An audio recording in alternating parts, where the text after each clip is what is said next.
Bonjour, je suis Jérôme Guiton, professeur des universités à la faculté de pharmacie de Lyon, en spécialité toxicologie, et je suis responsable du laboratoire de pharmacotoxicologie des Hospices civils de Lyon.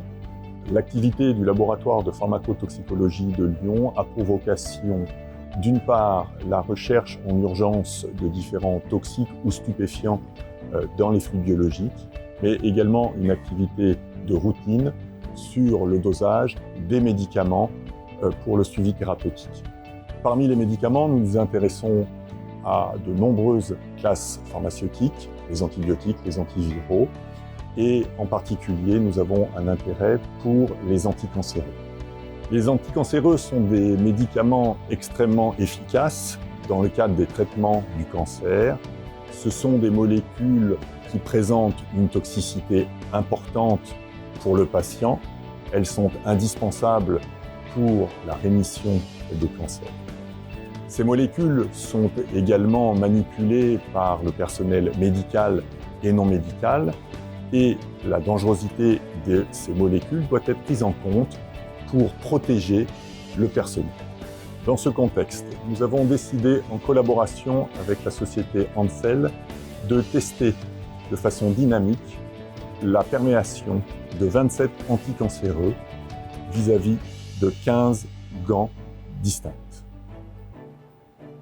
Les normes sont statiques, la réalité est dynamique.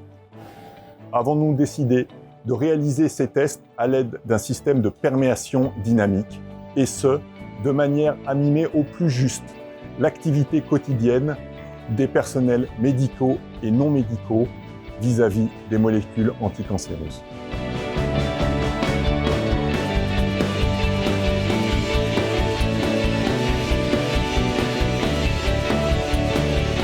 Les conditions expérimentales à l'aide du système de perméation dynamique ont été les suivantes. Nous avons travaillé d'une part à deux températures. D'une part 37 degrés pour mimer la température corporelle, et d'autre part pour certains anticancéreux à 43 degrés, puisque ces composés-là sont utilisés dans le cadre de CHIP, c'est-à-dire de chimiothérapie hyperthermique intrapéritonéale. L'ensemble des 27 molécules testées l'ont été à la concentration maximale.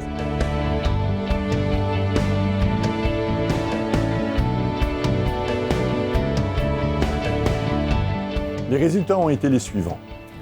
Pour la majorité des gants, aucune perméation n'a été observée vis-à-vis des 27 anticancéreux testés.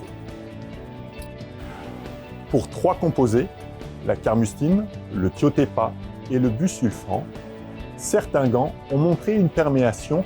Enfin, pour 2 composés, le docétaxel et l'étoposide, certains gants se sont rompus.